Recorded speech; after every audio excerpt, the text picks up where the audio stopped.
ఒకటో నెంబరు మందు మీరు 13వ తారీఖున ఓటుకి వెళ్ళినప్పుడు మంది ఒకటో నెంబరు, దాని పక్కన అబ్బాయి చౌదరి అని ఉంటుంది, నా ఫోటో ఉంటుంది, దాని పక్కన ఫ్యాన్ గుర్తు. ఆ ఫోటోలో తెల్లగా ఉంటుంది నల్లబడ. ఆ పక్కన ఇలా బటన్ నొక్కితే చాలు తల్లి. ఏం నొక్కాలి? బటన్ నొక్కితే చాలు. 2 బటన్లు నొక్కండి తల్లి, ఒకటి ఎంపీ గారికి ఒకటి నాకు, సరేనా?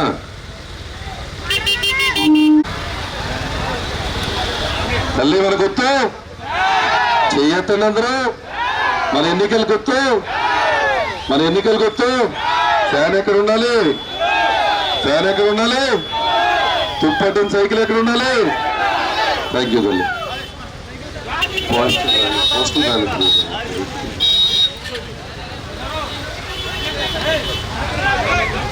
కాలేదు. ఇది ఒక నిమిషం మొలకపాడల స్థలాలు ఇచ్చింది ఇక్కడైనా, ఇక్కడే కదా. అక్కడ 77 మందికి ఇచ్చామా?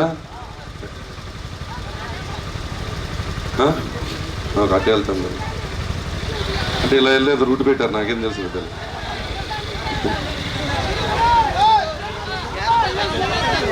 సరే ఇటో కూడా పోనీ. లేదంటే 14-15 బ్యాంక్ కోడ్ రిలీజ్ చేసేస్తాం. ఎందుకంటే 13 వరకు ఎలక్షన్ కోడ్ వర్తిస్తుంది. బ్యాంక్ దగ్గరికి వెళ్ళిపోయినాయి కాబట్టి వాడు రిలీజ్ చేసేస్తాడు. 14-15 పడతాయని చెప్పి ఆయన మాటగా మీ అందరికీ కూడా జగన్ అని చెప్పారు. నాది భరోసా. ఎవరి అయితే ఈరోజు డ్వాక్రా రుణమాఫీ డబ్బులు ఇంకా పడాల్సింది ఉందో 14-15 వాళ్ళందరికీ కూడా డబ్బులు పడతాయి. 18,000 కూడా అదే పరిస్థితి, అదే రిజిస్ట్రేషన్స్ కూడా అదే పరిస్థితి. అన్నీ కూడా ఒకసారి మీకు చెప్దామని చెప్పి ఈరోజు మాట్లాడుతూ ఉన్నా. ముస్లిం సోదరులందరూ కూడా ఎప్పుడూ కూడా మాకు ఆశీర్వదిస్తూ ఉన్నారు. మీ అందరినీ కూడా ప్రత్యేకించి కోరుతూ ఉన్నా. ఈరోజు రాష్ట్రంలో ఉన్నటువంటి పరిస్థితుల్లో జగన్మోహన్ రెడ్డి గారు ఒక్కళ్ళే ఈరోజు పేదల పక్షాలు నిలబడుతూ ఉన్నారు. ఈరోజు ప్రతిపక్షాలన్నీ ఏకమవుతూ ఉన్నాయి. వాళ్ళు మాట్లాడే భాష కూడా చాలా దారుణంగా ఉంది. నిన్న మోడీ గారు వచ్చారు, ఇవాళ మళ్ళీ మోడీ వస్తున్నాడు, రిజర్వేషనే తీసేస్తానంటాడు. ఈయన సొత్తులాగా ఆయన సొత్తులాగా చంద్రబాబు సొత్తులా మాట్లాడుతున్నారు. జగన్మోహన్ రెడ్డి గారి కంఠంలో ప్రాణంగా ముస్లిం సోదరులు రిజర్వేషన్ తీసేసే ప్రసక్తే లేదు అనే విషయాన్ని కూడా మీరు అందరూ గుర్తుపెట్టుకోండి అని చెప్పి అందరికీ కూడా మాట ఇస్తూ ఉన్నాం. తప్పకుండా ఇంకా చేయాల్సింది ఉంది, చేసి మీ అబ్బాయిగా తప్పకుండా భరోసా మీరందరూ కూడా ఆశీర్వదించండి. ఇంకా మసీదుపాడుని అంతా కూడా బాగా ములకాపాడిని మరింతగా అభివృద్ధి చేసే బాధ్యత నాది అని చెప్పి మీ అందరికి కూడా ములుకులపాడు గ్రామ ప్రజలందరికీ కూడా ప్రతి ఒక్కరికి కూడా ఈరోజు పేరు పేరున మరొకసారి నా నమస్కారాలు తెలుపుతూ సెలవు తీసుకుంటున్నాను. చేయాల్సినటువంటి అవసరం ఉంది. అన్నీ కూడా చేసే బాధ్యత నేను తీసుకుంటాను. ముఖ్యంగా ఇళ్ల స్థలాల విషయంలో 77 మందికి ఇచ్చాం. ఇంకా 40 మందికి ఇవ్వాల్సిన అవసరం ఉంది. వాళ్ళందరికీ కూడా ఇద్దాము. కొన్ని రిజిస్ట్రేషన్స్ ఆగాయి.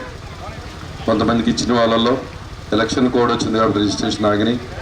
అవి కూడా రిజిస్ట్రేషన్ చేసే పట్టాలు మీ చేతిలో పెడతామని చెప్పి తెలియజేస్తూ, ముఖ్యంగా డ్వాక్రా అక్క చెల్లెములు 3 విడతలు డ్వాక్రా పడ్డాయి. 4వ విడత కూడా 100లో 70 మందికి రాష్ట్రంలో పడ్డాయి. కానీ 30% మందికి ఆగాగమ 30% మందికి ఇంకా పడాల్సింది ఉంది. ప్రభుత్వం నుంచి డబ్బులు బ్యాంక్ దగ్గరికి వెళ్ళిపోయినాయి.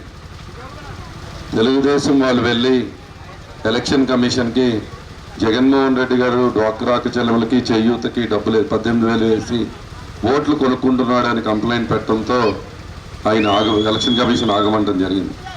ఈరోజు ఈ వారం దాన్ని పరిష్కరించే మీ అందరి గ్రూప్ పేర్లు, వాళ్ళ పేర్లు, బ్యాంక్ పేర్లు అన్నీ కూడా జగన్మోహన్ రెడ్డి గారి లెటర్లో ఎలక్షన్ కమిషన్కి ఇచ్చారు. ఈరోజు ఇక్కడ ఒక 77 మందికి మొదటిసారి ఇళ్ల స్థలాలు ఇచ్చారు. ఇంకో 1/2 ఎకరం తీసుకున్నా, ఇంకో ఎకరం కొనాల్సింది ఉంది. ఇంకా నా దగ్గర 40 పేర్లు దాకా ఉన్నాయి. వాళ్ళందరికీ కూడా ఇళ్ల స్థలాలు ఇచ్చే బాధ్యత నేనే తీసుకుంటానని మీ అందరికీ కూడా మరొకసారి ఈరోజు మాటిస్తూ ఉన్నాను. తప్పకుండా వాళ్ళందరికీ ఇళ్ల స్థలాలు ఇద్దాం. అదేవిధంగా ఈరోజు ఇంకా కొన్ని పనులు ఇక్కడ చేయాల్సినటువంటి అవసరం ఉంది. నాకు ముస్లిం పెద్దలందరూ అడిగినట్టుగా ఇంకా అక్కడ మసీదుని మరింతగా అభివృద్ధి చేయాల్సిన అవసరం ఉంది. గోడది మనం కట్టించాం, అయినా ఇంకా లోపల